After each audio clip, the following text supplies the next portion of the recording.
Bismillahirrahmanirrahim. Assalamualaikum warahmatullahi wabarakatuh. Alhamdulillah hamdan katsiran thayyiban mubarakan fihi kama yuhibbu rabbuna wa yardah.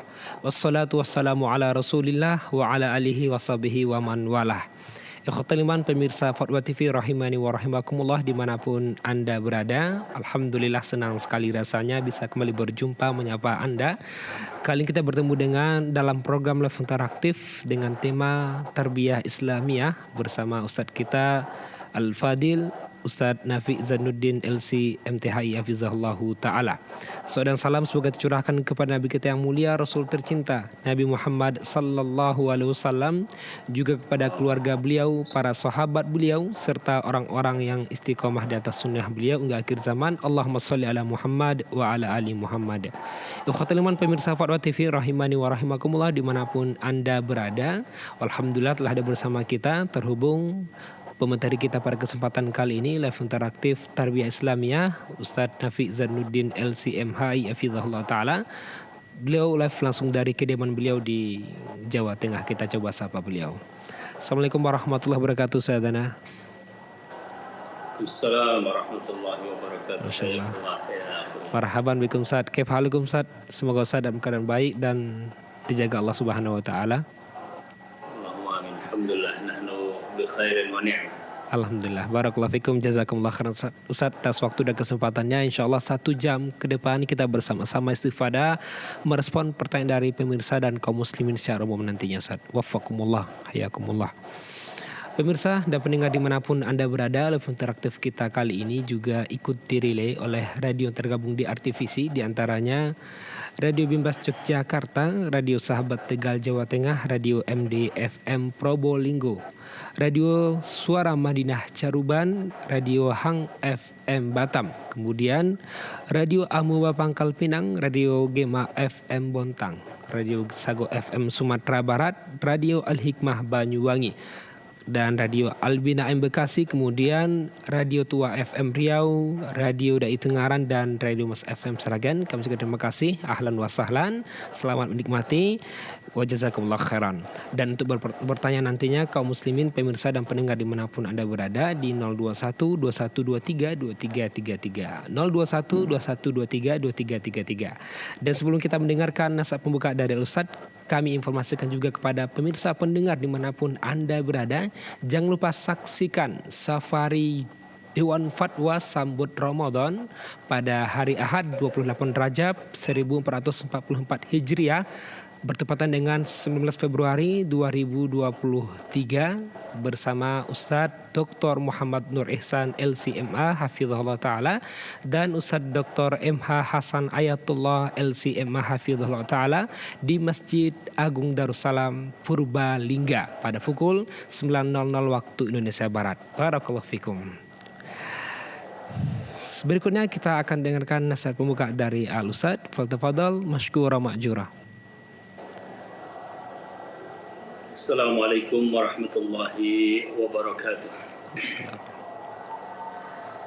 Alhamdulillahi rabbil alamin, nusalli wa nusallim ala afdalil anbiya'i wal mursalin wa ala alihi wa ashabihi ajma'in wa man tabi'ahum bi ihsanin ila yaumiddin.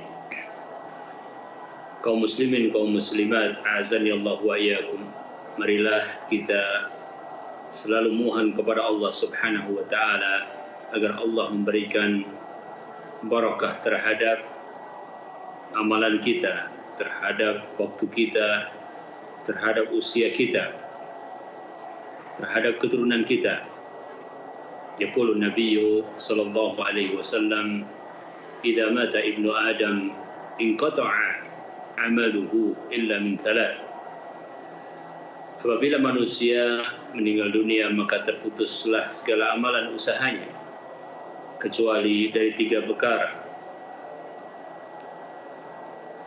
Rasul sallallahu alaihi wasallam memberikan informasi kepada kita tentang apa yang akan kita dapatkan manfaatnya, yang merupakan amalan-amalan yang terus mengalir pahalanya, yaitu bahwasanya manusia akan mendapatkan manfaat dari 3 perkara yang disebut oleh Nabi Shallallahu Alaihi Wasallam, bahwasanya ketika idza mata ibnu Adam, meninggal manusia itu, inqata'a amaluhu, terputuslah segala amalannya, illa min thalathin, sadaqatin jariyatin, aw ilmin yuntafa'u bihi, aw waladin salihin yad'u lahu. Sadaqah jariyah, ilmu yang manfaat, atau anak saleh yang mendoakan kedua orang tuanya. Anak yang saleh adalah karunia dari Allah Subhanahu wa taala. Kita juga harus berusaha agar karunia tersebut benar-benar terwujud, karena berita tersebut sekaligus adalah anjuran kepada kita untuk memperhatikan sisi ini. Karenanya kita berupaya agar semenjak dini memperhatikan masalah tarbiyah kaum muslimin, kaum muslimat secara umum. Lebih-lebih lagi adalah putra-putri kita yang akan meneruskan kita. Mereka adalah karunia dari Allah Subhanahu wa taala dan amanah, dan selagi masih dini maka sebaiknya kita arahkan mereka di dalam talabul ilmi, sebagaimana dikatakan oleh para ulama bahwasanya talabul hadis fi sigari kan nakshi alal hajari, mempelajari ilmu hadis di masa kecil seperti mengukir di atas batu, akan membekas dengan kuat apa yang dipelajari di saat ia masih dalam usia yang belia. Sebagaimana Al-Hasan pernah berkata bahwasanya mereka anak-anak itu adalah wadah yang siap untuk menerima, sehingga beliau memberikan nasihat agar dikirimkan kepadanya anak-anak yang masih kosong untuk diisi dengan ilmu. Jika Allah Subhanahu wa taala menghendaki ada itmam, kesempurnaan pada mereka, maka niscaya Allah Subhanahu wa taala akan sempurnakan mereka yang lebih mudah untuk diisi, ya. Maka kita siapkan isinya dengan sebaik-baiknya, yaitu dari Al-Quran dan Sunnah, dari Islam dengan seluruh ajaran-ajaran yang ada di dalamnya, karena Islam adalah sempurna, maka akan membentuk manusia-manusia yang menuju kepada kesempurnaan, yakni sesuai dengan sifat-sifat yang Allah Subhanahu wa taala berikan kepada Islam. Maka semakin seorang berilmu dan beramal dengan Islam, maka dia semakin mendekat kepada kesempurnaan tersebut. Fasaddidu wa qaribu wasta'inu bil ghadwati war rahati wa syai'in minatul jah. Terus menerus kita berupaya di sana.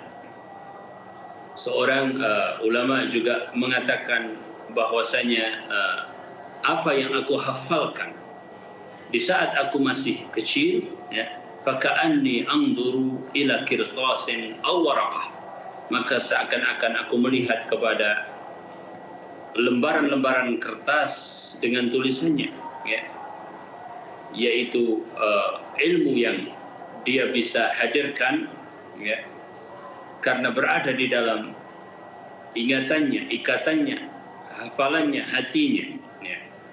Karenanya, ya, usia dini adalah usia yang baik untuk kita arahkan anak-anak kita berada di dalam tarbiyah yang baik, sehingga mereka, sebagaimana juga dikatakan oleh ulama, bahwa hari ini mereka adalah sigar dan ke depan mereka adalah kibar.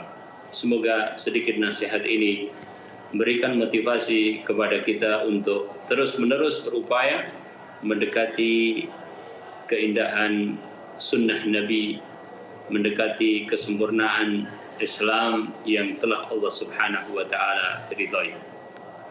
Masya Allah, barakallahu fikum Ustaz, jazakumullah khairan. Ternyata setelah kita meninggal nanti, pemirsa, sebagaimana dijelaskan oleh Ustadz, semua amal terputus, namun ada pengecualian, diantaranya adalah anak yang soleh yang mendoakan. Semoga seluruh anak-anak kaum muslimin menjadi anak yang soleh dan bermanfaat bagi nusa dan bangsa serta agama, amin ya rabbal alamin. Ikhwatul iman, pemirsa pendengar dimanapun Anda berada, kami juga mengajak Anda semua untuk ta'awun bersama kami menyebarkan dakwah Islam melalui Fatwa TV, yang bisa Anda kirimkan donasi Anda di rekening yang ada di layar kaca Anda. Barakallahu fikum, syukran wa jazakumullah khairan. Baik Ustaz Dana, mungkin kita bacakan pertanyaan pertama telah masuk Ustaz. Ya, pertama dari Abu Mubarak di Jawa Barat, Kota Bekasi. Bismillah Ustaz, izin bertanya. Ahsanallahilaikum. Saya punya teman mempunyai anak yang diberi nama Bismillah. Setelah dibuatkan akte kelahiran, ada keraguan pada nama tersebut. Apakah boleh memberi nama dengan nama tersebut Ustaz? Nah. Alhamdulillahi rabbil alamin, nusalli wa nusallim ala sayyidil awwalina wal akhirin. Pemberian nama atau tasmiyatu al-maulud, ya, hendaknya sesuai dengan apa yang dianjurkan di dalam syariat Islam, yaitu yang menunjukkan penghambaan kepada Allah Subhanahu wa taala dan jauh dari perkara-perkara yang buruk, maksiat, apalagi penghambaan waliyadzubillah kepada selain Allah Subhanahu wa taala. Ya. Pertanyaan saudara kita terkait dengan nama putranya yang belum lama lahir, ya. Semoga Allah memberikan barakah. Ya. Kemudian diberi nama Bismillah, ya, yang artinya adalah dengan nama Allah. Ya. Mungkin maksudnya adalah sebuah penamaan yang memotivasi baik orang tuanya ataupun anaknya kelak. Ya. Namun sempat ada keraguan, dan keraguan itu benar. Ya. Karena tidak diperkenankan kita menggunakan kata tersebut untuk nama seseorang, nama anak. Ya. Dia bukan basmalah. Ya. Dan Bismillah adalah merupakan al-adhkar asy-syar'iyyah, ya, yaitu zikir-zikir syar'i seperti Alhamdulillah, Subhanallah, Allahu Akbar, La ilaha illallah, ya. Maka itu adalah al-adhkar asy-syar'iyyah yang tidak diperkenankan untuk nama seseorang, ya. Bahkan akan dimungkinkan pemberian nama yang seperti itu justru nantinya memungkinkan terjadinya imtihan, ya, penghinaan, ya, kepada lafaz-lafaz zikir tersebut. Sebab apa? Sebab yang namanya anak, dia kadang melakukan sesuatu yang baik, kadang melakukan sesuatu yang tidak baik, ya. Maka bisa jadi al-adhkar asy-syar'iyyah tersebut, ya, menjadi tempat mungkin bahkan sampai kepada celaan waliyadzubillah, ya. Dan ini tentunya harus dijauhi, ya. Oleh karenanya kita mesti faham bahwa Bismillah dan yang lainnya itu adalah merupakan al-adhkar asy-syar'iyyah. Bismillah itu dimaksudkan untuk tayammunan, ya, tabarrukan, ya, untuk kita mendapatkan barokah, maka ucapkanlah bismillah, ya. Maka jika memungkinkan, ya, dan insya Allah, ya, peraturan di tempat kita masih memungkinkan, ya, untuk kemudian nama tersebut dirubah dan gantilah dengan nama-nama yang sesuai dengan syar'i, wallahu ta'ala a'lam. Ustaz, Masya Allah, barakallahu fikum wa jazakumullah khairan atas jawaban dan penjelasannya Ustaz. Demikian yang bertanya semoga bisa dipahami. Ikhwatul iman, pemirsa Fadwa TV, pendengar dimanapun Anda berada, kami terus mengajak Anda kembali untuk bertanya langsung di 023 23 021 21 23 2333 021 21 23 2333. Barakallahu fikum. Baik, kita lanjutkan pertanyaan yang masuk Ustaz dari Fulana di Banten, Kota Serang Ustaz. Bismillah, assalamualaikum. Ustaz izin bertanya, apakah berdosa jika seorang akhwat yang baru hijrah menggunakan kerudung sebatas perut dan berpakaian rok dan kemeja longgar jika bersama orang tua, namun di kesempatan lain ia menggunakan gamis longgar dan kerudung lebih panjang? Hal tersebut dilakukan karena salah satu orang tua akhwat tersebut tidak suka dengan penampilan tersebut karena seorang tua tersebut pernah marah besar yang mudaratnya semua keluarga kena, gitu Ustaz. Baik. Alhamdulillah, nusalli wa nusallim ala Rasulillah. Semoga Allah Subhanahu wa taala memberikan istiqamah di atas sunnah, ya, dan nikmat menjalankan syariat Allah Subhanahu wa taala adalah merupakan karunia hidayah, ya, yang besar, ya, sebab tidak bermanfaat apapun kecuali sesuai dengan sunnah Nabi sallallahu alaihi wasallam.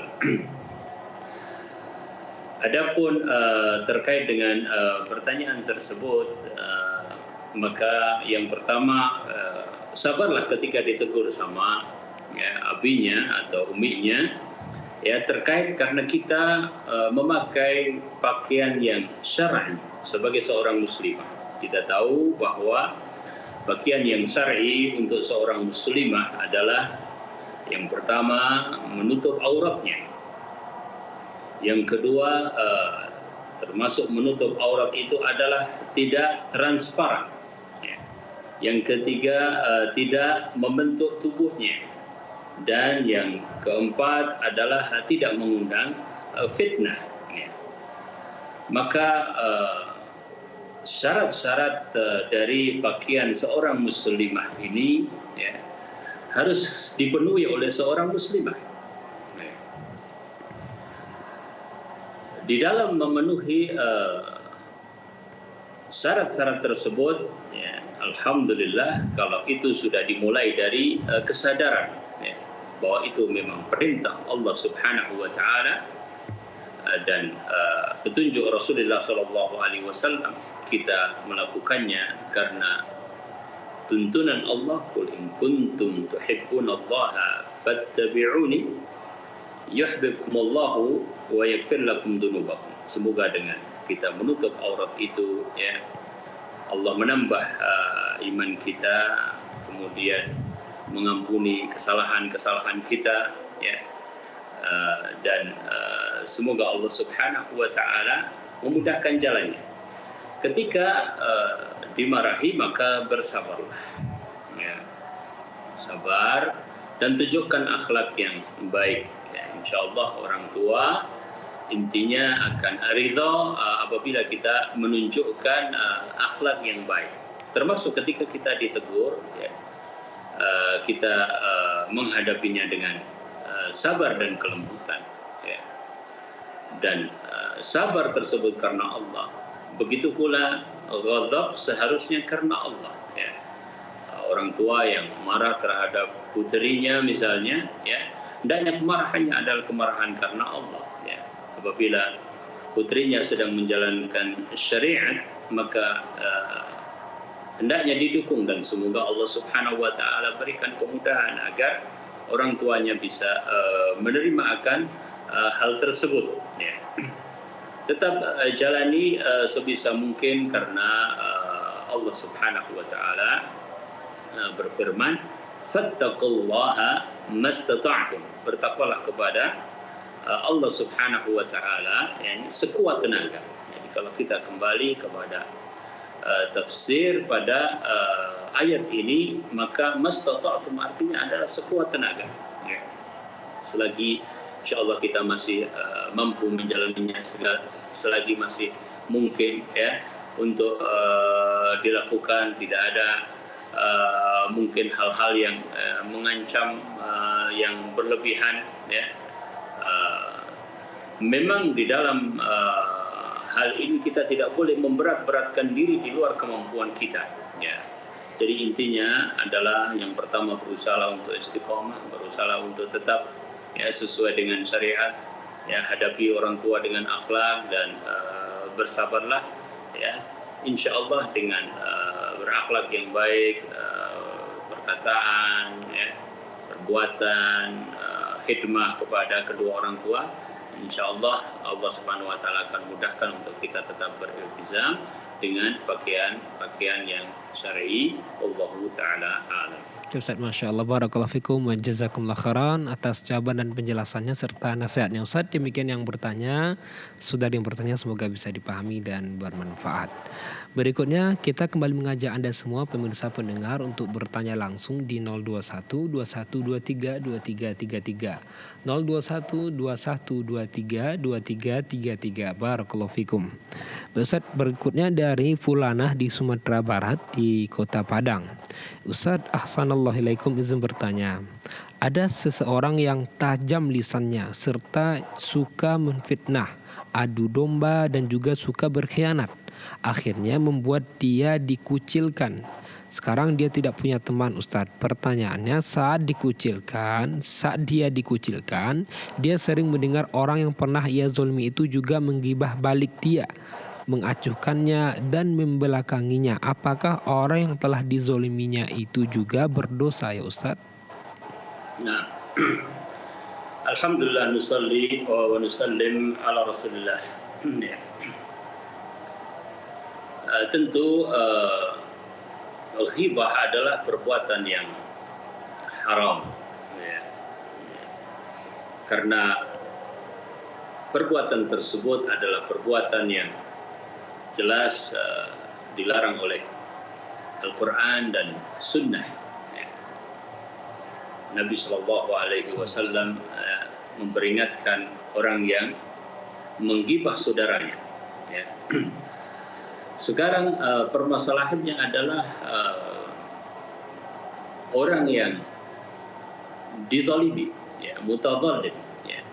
Mutadzalim ketika dia ingin misalnya meminta keadilan, maka dia akan menceritakan.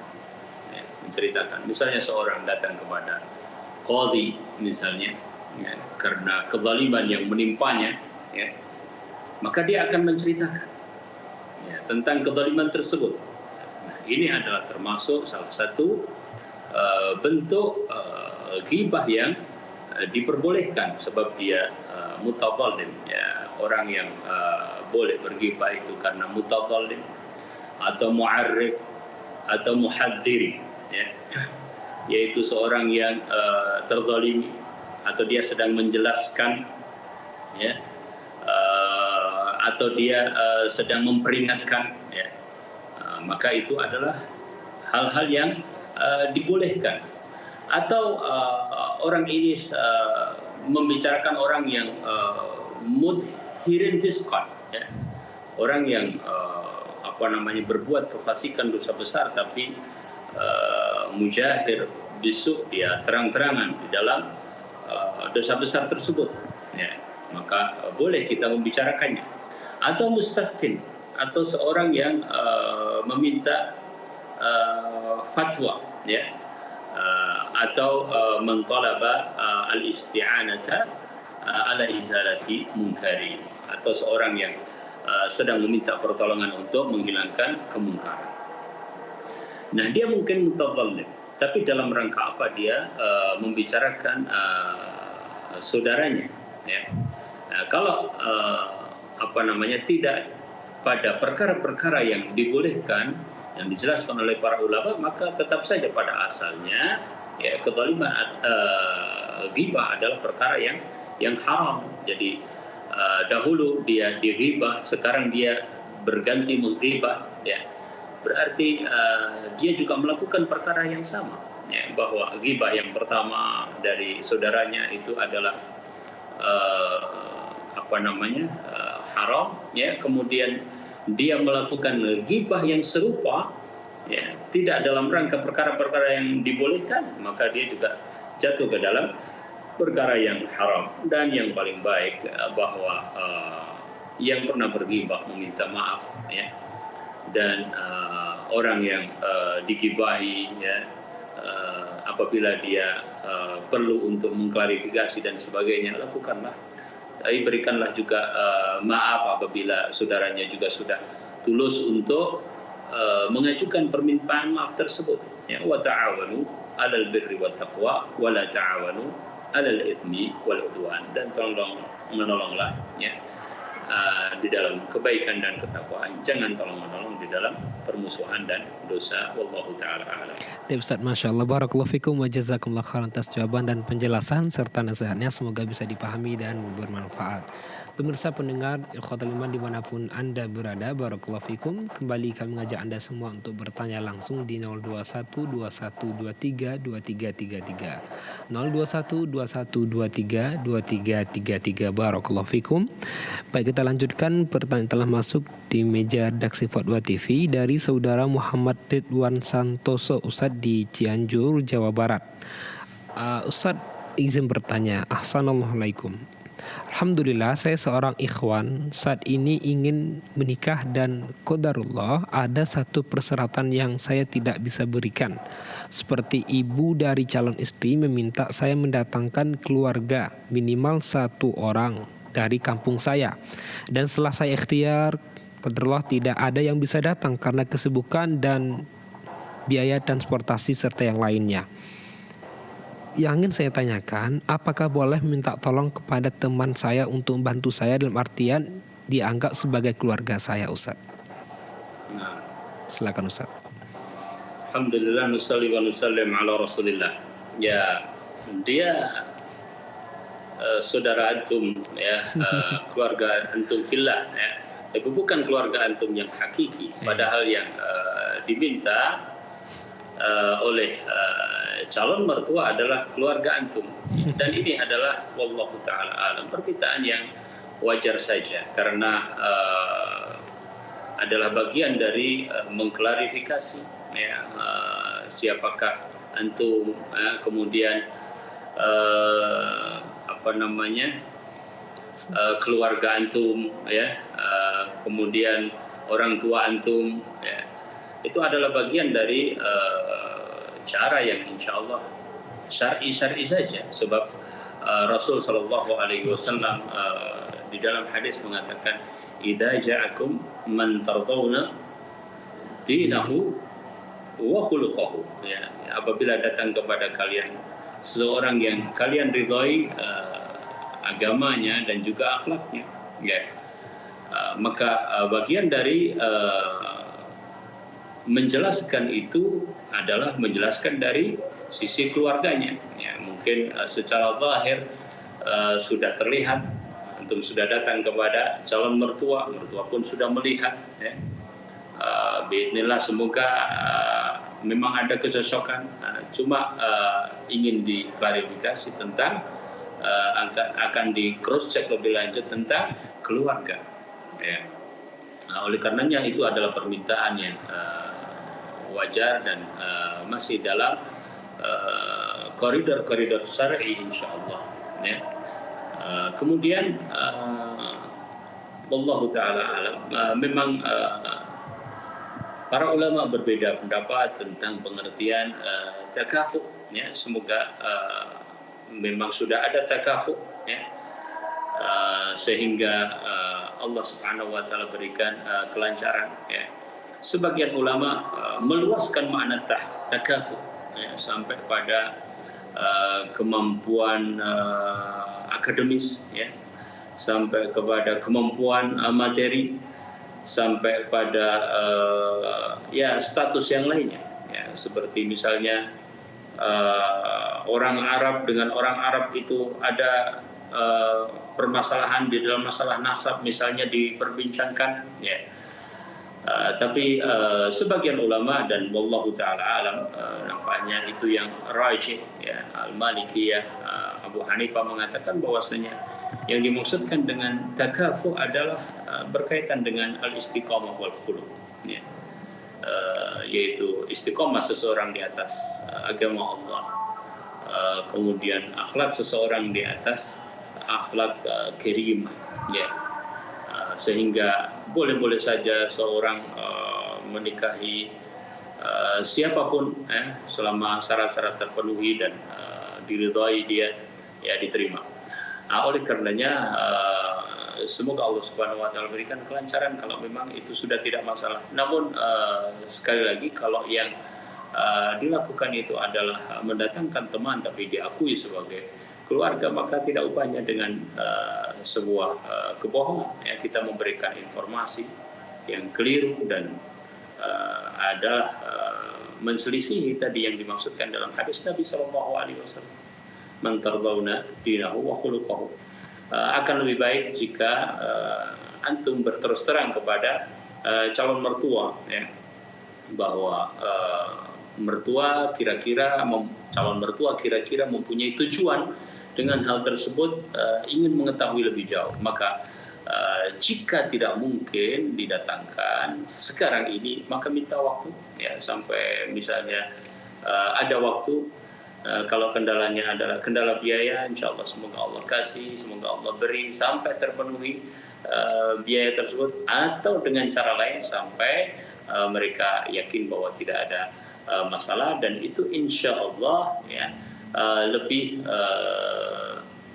memungkinkan untuk terjadinya dawam di dalam pernikahan, di dalam zawaj, yakni keharmonisan rumah tangga setelahnya. Wallahu taala a'lam. Ustaz, Masya Allah, barakallahu fikum, jazakumullah khairan atas jawaban dan penjelasan serta nasihat dan solusinya. Ustaz, semoga bermanfaat bagi saudara kita yang bertanya dan menjadi solusi serta dimudahkan semua urusannya. Amin ya rabbal alamin. Barakallahu fikum. Baik, kami mengajak Anda kembali pemirsa pendengar dimanapun Anda berada untuk bertanya langsung di 021 2123 2333 021 2123 2333. Barakallahu fikum.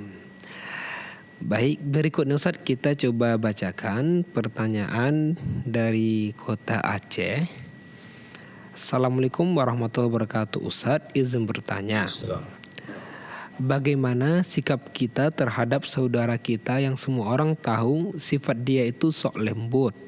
Afwan Ustaz, sudah terbukti lain di depan, lain di belakang. Cuma mulutnya sangat mahir dan lembut banget cara ngomongnya. Apakah boleh saya menghindari teman semacam ini Ustaz? Pernah kita nasihati depan kita, ia jawabnya seolah-olah emang kayak baik banget seperti yang kita nasihatkan. Tapi ternyata dia tetap bohong, dan ini sudah berulang kali Ustaz. Waliyadzubillah. Mohon nasihatnya Ustaz. Nah, Alhamdulillah, nusalli wa nusallim ala Rasulillah. Ya, al-muslimu akhul muslim. Ya. Dan al-aslu fil muamalah ar-rifqu, ya, pada dasarnya kita disuruh bermuamalah dengan lembut, ya. Perkataan kita, perbuatan kita, ya. Dan seringkali ketika kita bermuamalah kita mendapatkan memang, ya, sebagian orang memperlihatkan justru perkara-perkara yang tidak baik, ya. Maka disitulah kita juga apabila masih mampu untuk memberikan nasihat, ya, karena yang bermuamalah, ya, al-mu'minu alladhi yukhalitun nas wa yasbiru ala adahum khairun min alladhi lam yukhalit an-nas wa lam yasbir ala adahum, atau kama qala sallallahu alaihi wasallam, ya. Yang bermuamalah dengan orang, ya, kemudian sabar dengan adza dari mereka, ya, yaitu godaan dari cobaan dari mereka, maka itu lebih baik daripada yang tidak bermuamalah dan tidak bersabar. Manisnya mulut dan berbeda dengan faktanya, ya, lain di depan, lain di belakang adalah termasuk adab, ya. Termasuk hal yang menyakiti, gangguan, ya. Dalam hal ini kita apabila bisa membenarkan, maka itulah yang diminta, ya. Karena berbahaya sekali orang yang tidak menjaga lisannya, ya. Dan orang menjadi tidak hanya tidak percaya, akan tapi menjauhinya, ya. Wallahu taala alam, sebagaimana yang disampaikan di sini oleh penanya. Orang cenderung kemudian tidak mau bergaul dengannya, yang tadinya bersama menjadi berpisah, bahkan dijauhi, waliyadzubillah, ya. Tapi apakah bila seseorang tidak mampu untuk melakukan nasihat, kemudian dia tetap bertahan, ya, ya, di dalam hal ini kita kembali kepada perkara yang sifatnya adalah nahi munkar, ya. Kalau tidak mampu kita, ya, maka kita jaga diri kita, ya. Ku anfusakum, jagalah diri kalian, ya. Apabila tidak mungkin untuk memberikan perubahan, justru kita khawatir, ya, kita akan tertular, maka kita menjauhinya dan menjauhi teman-teman, sahabat-sahabat bahkan yang kini terbukti bermudarat kepada kita, ya. Sementara kita tidak bisa untuk meluruskannya, maka termasuk perkara yang diperintahkan kepada kita, ya, menjauhi keburukan, ya. Bahkan Nabi SAW bermisalkan, ya, teman yang buruk itu memang, ya, seperti nafihul kir yang kita memang berarti harus menjauhi, ya.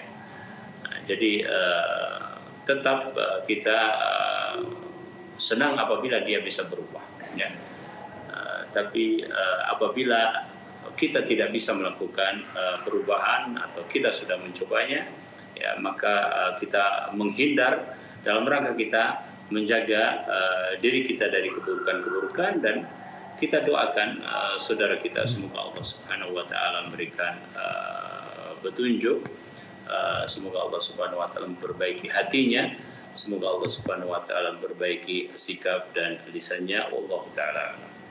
Ustaz, Masya Allah, barakallahu fikum wa jazakumullah khairan atas jawaban dan penjelasannya. Ustaz, demikian yang bertanya, semoga bisa dipahami. Berikutnya kita coba sapa penelpon telah terhubung Ustaz dari Bapak Aldi di Kalimantan Utara. Silakan Fatwa TV. Assalamualaikum. Waalaikumsalam warahmatullahi wabarakatuh. Silakan Bapak Aldi. Iya, assalamualaikum Pak Ustadz. Waalaikumsalam warahmatullahi wabarakatuh. Ya Bapak. Iya Pak, izin bertanya. Ini mengenai seputaran pendidikan yang saya ajarkan sama anak saya ini Pak Ustadz. Karena saya baru kelas 5 SD Pak Ustadz, belum balik. Cuman sejak 1 tahun yang lalu saya sudah ajarkan dia mengenal agama Pak Ustadz. Kalau saya sudah menyuruh dia sekali 2 kali, yang awal-awalnya itu pas dia tidak mau, saya pukul. Tapi alhamdulillah sekarang sudah menurut dia, alhamdulillah rajin sholat 5 waktu sudah Pak Ustadz, banyak menghafal Al-Quran sudah. Yang saya tanyakan Pak Ustadz, apakah saya tidak bertentangan dengan syariat yang kemarin awalnya kalau dia tidak mau saya pukul, saya kerasi, meskipun itu bertentangan dengan hati nurani saya Pak Ustadz, tapi niatnya demi kebaikannya dia gitu. Nah, apakah saya tidak berdosa Pak Ustadz begitu? Itu aja Pak Ustadz, terima kasih banyak. Assalamualaikum warahmatullahi wabarakatuh. Waalaikumsalam warahmatullahi wabarakatuh. Terima kasih Pak Aldi di Kalimantan Utara. Barakallahu fikum, ditunggu jawabannya. Tafadhol Ustaz. Nah, alhamdulillah, nusalli wa nusallim ala Rasulillah, ya. Perkara-perkara kema'rufan, ya, kemungkaran, ya, diperintahkan pertama adalah dengan lisan, ya. Dilarang dengan lisan, ya. Kalau sudah bermanfaat lisan, maka tidak perlu dengan yang lainnya, ya. Ini adalah kaidah, ya. Apabila sudah cukup dengan lisan, maka jangan kita menggunakan yang lainnya. Ya. Sebagian orang mungkin tidak sabar dengan lisannya. Ya. Artinya dia ingin perubahan itu nampak seketika atau dalam waktu yang cepat. Padahal anaknya memang masih proses, terutama karena anak tersebut masih belum balik. Ya. Jadi kembali kepada pendidikan anak yang usianya belum sampai kepada balik, sesungguhnya adalah memang mempersiapkan.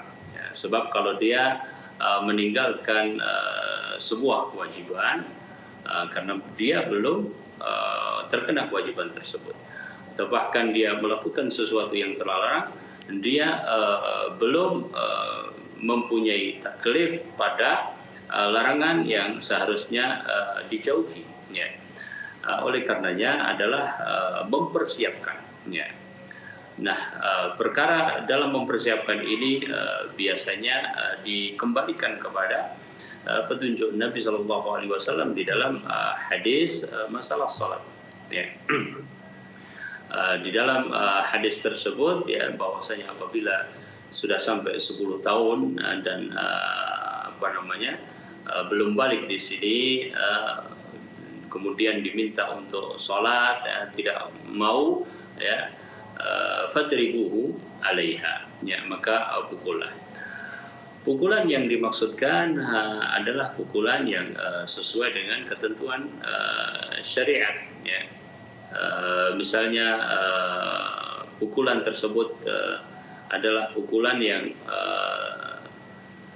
diukur, ya, karena para ulama misalnya menjelaskan dipukul 3 kali misalnya kemudian berhenti, kemudian tidak dengan kayu yang melukai, tapi hanya kayu kecil yang menunjukkan bahwasanya apa yang dilakukannya itu adalah tidak benar, ya. Sehingga pukulan tersebut adalah pukulan yang peringatan, bukan pukulan untuk melukai, apalagi kemudian disertai dengan emosi dan seterusnya. Ya. Ala kulli hal, nanti Bapak lihat apa yang saat itu dilakukan. Seandainya memang berlebihan, maka ya tentu itu adalah salah satu yang langsung kita koreksi dengan kembali kepada Allah Subhanahu wa taala.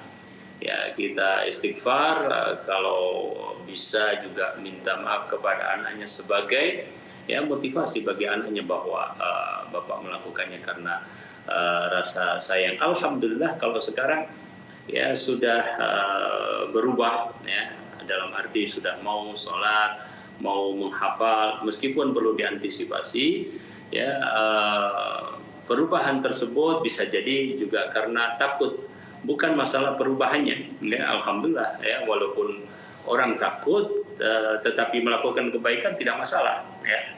Ya, bahwa manusia secara umum juga demikian.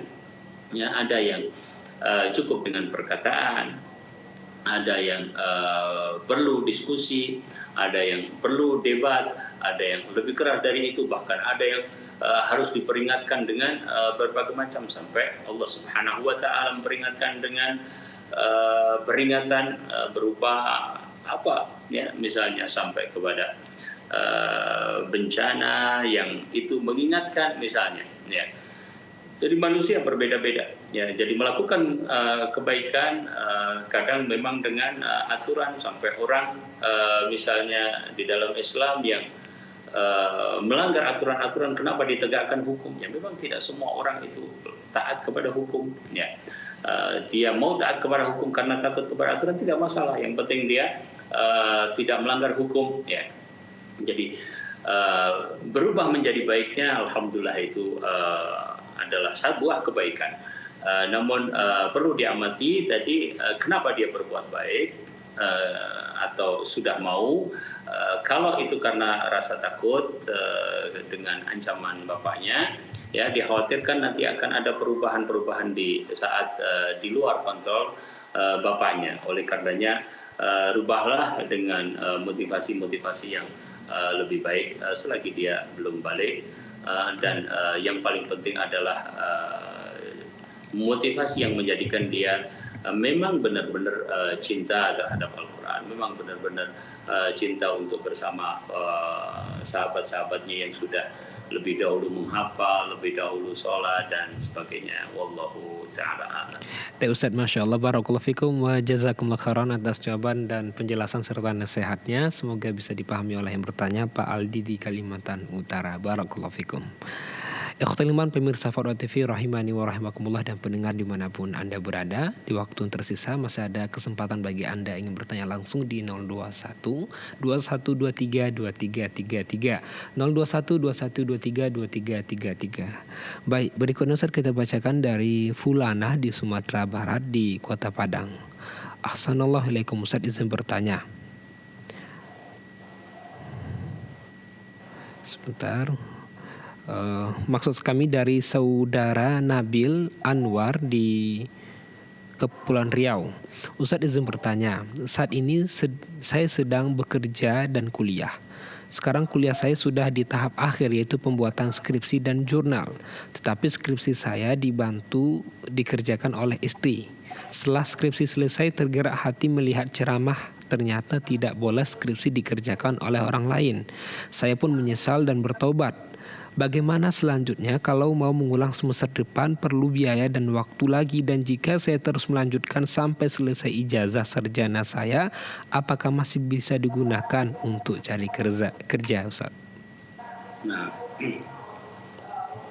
alhamdulillah, nusalli wa nusallim ala Rasulillah. Ya. Skripsi adalah tugas kuliah dan syarat kelulusan yang ada aturan-aturannya, yang ada ketentuan-ketentuannya. Ya. Aturan dan ketentuan itu tentu harus ditaati oleh mahasiswa, ya, sebab dia melanggar aturan tersebut berarti dia menyalahi syarat yang disepakati antara dirinya dengan perkuliahannya, antara seorang muslim dengan muslim yang lainnya. Ya. Oleh karenanya, alhamdulillah kalau yang bersangkutan mengatakan bahwa dia sudah istighfar dan bertaubat, ya, dan wallahu taala alam apakah ada prosedur ya untuk memperbaiki atau paling tidak untuk mengakui dan seterusnya. Ya, saya tidak tahu itu. Kalau itu bisa dilakukan, maka sebaiknya dilakukan. Yang kedua, memang plagiat ya, yang bukan karyanya klaim sebagai karyanya adalah termasuk perkara ghish, ya. Dan ini tentu merupakan perbuatan yang seharusnya dijauhi karena diharamkan. Man ghasyana falaysa minna, ya, barang siapa yang berbuat ghish maka bukan termasuk dari golongan kami, ya. Kalau itu memang plagiat dan hal-hal yang serupa atau sejenis. Adapun dibantu dalam arti yang memang dibolehkan, saya tidak tahu sebenarnya kasusnya seperti apa, ya. Dibantu oleh istri, apakah memang buah karya istrinya semuanya gitu, atau istri sebenarnya membantu dalam perkara-perkara yang misalnya memang dibolehkan. Katakanlah dia mempunyai ide-ide, tolong carikan di misalnya sumber-sumber tersebut, ya, ada buku-buku rujukan yang dicarikan oleh istrinya, ya. Kemudian artinya bagian dari diskusi, seperti dia diskusi dengan temannya, dan itu bukan sesuatu yang dilarang di dalam membuat skripsi yang saya pahami, ya, untuk menguji sebelum dia tuangkan di dalam karyanya, ya. Atau bahkan urusan-urusan teknis yang tentu itu tidak masalah dan tidak mempengaruhi bahwa itu adalah bagian dari karyanya, ya. Kalau yang seperti itu maka tidak termasuk yang dikhawatirkan tadi. Wallahu taala alam. Adapun setelah lulus, ya, dengan cara-cara seperti itu kemudian dia bekerja, ya, wallahu taala alam, yang saya pahami dari perkataan ulama, meskipun ada sebagian yang menyatakan bahwa ini adalah termasuk ghis, tapi adapun di dalam majal al-amal, dalam tempat-tempat bekerja, tergantung kepada skill kita pada akhirnya, ya, bahwa tempat bekerja melihat misalnya kemampuan, ya, kemampuan skill, dan tempat bekerja tersebut menggaji antum berdasarkan skill dan kemampuan antum, maka hal tersebut tetap diperbolehkan. Wallahu taala a'lam. Ustaz, Masya Allah, barakallahu fikum wa jazakumullah khairan atas jawaban dan penjelasannya. Demikian yang bertanya, semoga bisa dipahami. Kita bacakan pertanyaan terakhir Ustaz pada kesempatan kali ini.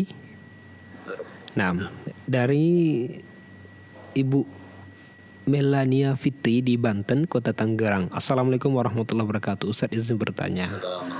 Kedua orang tua saya tidak sevisi misi dalam hal berbagi. Ayah saya orang yang loyal sekali terhadap keluarganya, yakni adik-adiknya. Sedang ibu saya sering sekali tidak berkenan akan hal itu karena merasa berlebih-lebihan dalam hal berbagi. Menimbang juga keluarga kami tidak begitu memiliki kelebihan dalam hal ekonomi. Jadi ibu sering curhat ke saya akan hal ini. Bagaimana Ustaz seharusnya sikap saya? Nah, alhamdulillah, nusalli wa nusallim ala Rasulillah. Di antara hadis yang disebutkan dalam bab ini insyaallah adalah kafa bil mar'i ithman an yudayya man yaqut, ya. Cukuplah berdosa seseorang yang menyia-nyiakan orang yang menjadi tanggungannya, ya. Jadi yang pertama, memang kewajiban seseorang adalah memberikan nafkah kepada orang-orang yang berada di dalam tanggungannya, ya. Ini adalah merupakan kewajiban dan dalam waktu yang sama adalah sedekah, ya.